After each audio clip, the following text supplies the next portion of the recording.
पुण्यात्माओं, परमात्मा ने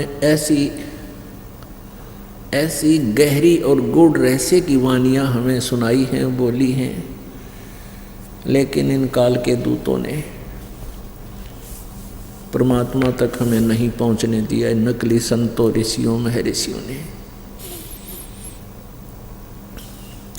इसलिए परमेश्वर ने स्वयं आना पड़ता है। स्वयं आए थे 600 वर्ष पहले, सन 1398 में, ज्येष्ठ सन 1455, विक्रमी संवत 1455 ज्येष्ठ सुदी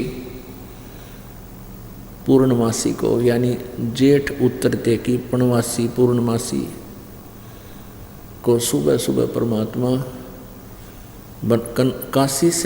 काशी शहर में बने हुए एक लहर तारा नामक तालाब में विकसित कमल के फूल पर आके नवजात शिशु रूप धारण किया था। सतलोक से चल कर आए थे। एक नीरू नीमा नाम के जुलाहा पति पत्नी स्नान करने के लिए सरोवर में गए थे। सुबह सुबह बच्चे को ले आए थे अपने घर पे। वो जुलाहा थे। जुलाहे का कार्य करने के कारण परमात्मा भी जुलाहा कहलाए, यानी कर्म से ही जाति बनती है, कोई जाति जन्म से नहीं होती। तो वो परमात्मा 600 वर्ष पहले आए थे।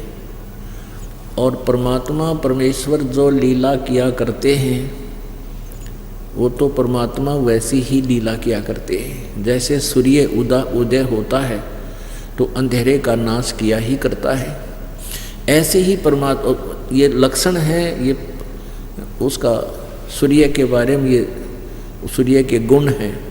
तो ऐसे ही परमेश्वर के गुण हैं जो वेदों में, गीता जी में लिखे हुए हैं। तो जो गुण परमात्मा के होते हैं वो कबीर परमेश्वर जी ने 600 वर्ष पहले वो चित्रार्थ कर रखे हैं।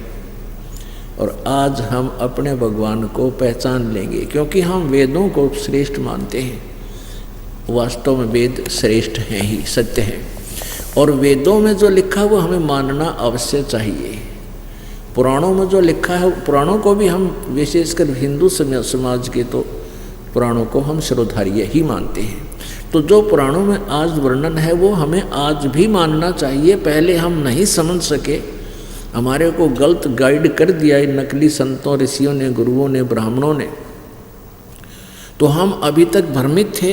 अब हमें दिशा मिल गई, रोशनी, अंधेरे में हम भटक रहे थे, रोशनी हुई, सूर्य उदय हुआ इस तत्व ज्ञान का। इसकी रोशनी में अब हम सुमार्ग पर चलेंगे और चलना चाहिए। ये हमारा एक बुद्धिमान व्यक्ति का कर्तव्य होता है।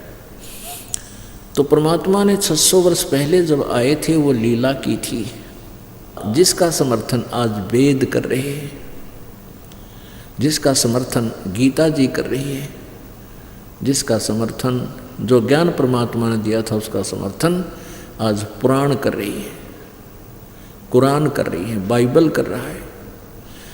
तो पुण्यात्माओं, आज हम अपने भगवान को पहचान लेंगे।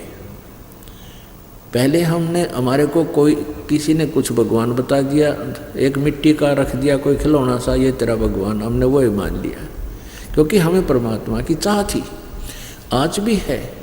अब जैसे मूर्ति रख दी भगवान की, श्री कृष्ण जी की, विष्णु जी की, तो हमने स्वीकार कर दिया। विष्णु जी के गुणगान उन्होंने सुनाए, हमें मान लिया। कहाँ से सुनाए उन्होंने विष्णु जी और शिव जी के गुणगान, गुण कहाँ से सुनाए? विष्णु पुराण से विष्णु जी के, शिव पुराण से शिव जी के। तो किसी ने बताया कि भगवान की मूर्ति है, इसी की पूजा से तेरा मोक्ष हो जाएगा। हमने वो भी शुरू कर दिया। तो ये भूल थी, ये गलत था। मूर्ति बुरी नहीं, मूर्ति की पूजा गलत है। मूर्ति का होना अनिवार्य है। मूर्ति से हमें प्रेरणा मिलती है। जैसे हम किसी सूरवीर की मूर्ति देखते हैं, चित्र देखते हैं, और उनके गुणों से हम परिचित होते ही हैं, तो गुणों से परिचित होने से उसकी मूर्ति देखते ही हमारे अंदर भी वैसा ही भाव बन जाता है।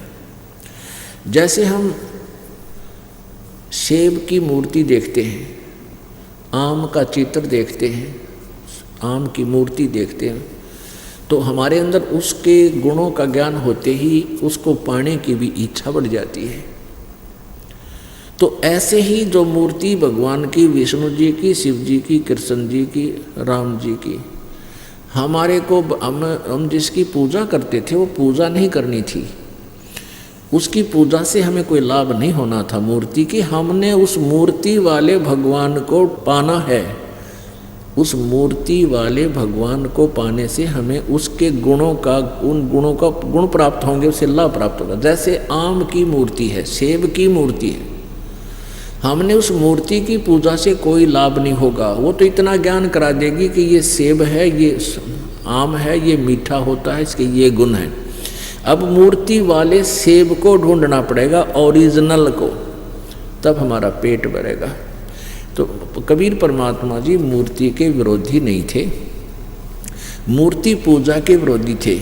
इन ढीठ लोगों ने हमें इतना रूढ़िवादी बना दिया कि हम केवल मूर्ति की ही उसी का घंटी बंटी बजा कर उसके तिलक तिलक ला के श्रृंगार करने में लागे रहते। इतना उसके श्रृंगार में लग गए, इतना ठीक है, खराब हो रही हो तो पोछा मार दे, कपड़ा साफ करके प्रणाम करो मूर्ति को, क्योंकि भगवान को के उस मूर्ति को प्रणाम कर, परमात्मा को प्रणाम होता है। ये श्रद्धा हमारी बनती है, भाव बनता है। लेकिन पूजा और सत्कार में अंतर होता है, पूजा और सत्कार में बहुत अंतर होता है। तो ऐसे हमने पूजा नहीं करनी, सत्कार करने से हमारे अंदर विनम्रता बनी रहेगी। भगवान सामने दिखाई दें जैसे मूर्ति है और सामने भगवान ही आ जाए तो हमारा ऐसे ही भाव रहे जैसे मूर्ति नहीं, ये परमात्मा आखड़े हुए। लेकिन लाभ मिलेगा भगवान से ही। वो मिलेगा कैसे परमात्मा? उसके पाने की वे ऑफ वर्शिप गीता जी में बहुत अच्छी वर्णित है।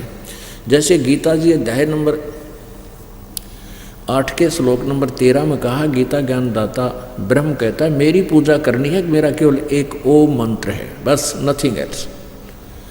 और 8वें अध्याय के 3 श्लोक में जिस परम अक्षर ब्रह्म के बारे में बताया है उसकी पूजा करनी है, तो 17वें अध्याय के 23वें श्लोक में कहा कि ओम तत्सत इति निर्देश ब्रह्मण त्रिविध समर्थ है। उस परमात्मा के यानी परम अक्षर ब्रह्म के पाने का ओम तो सीधा ही क्लियर है, स्पष्ट है, और तत् और सत ये दोनों सांकेतिक गुप्त हैं। ये दास बताएगा, वास्तविक ये कोड वर्ड है। तो ओम और तत् ये 2 अक्षर मिलकर के सतनाम बन जाता है। ये सतनाम कोई जाप करने का नहीं है। और ये ओम ब्रह्म का जाप है, ये तत् सांकेतिक जो दास बताता है, जिसको सतनाम प्राप्त है उनको पता है। ये परब्रह्म का जाप है, यानी अक्षर पुरुष का जाप है। और सत्य ये परम अक्षर ब्रह्म का जाप है, यानी ये गुप्त है, ये कोड वर्ड है, ये दास बताएगा।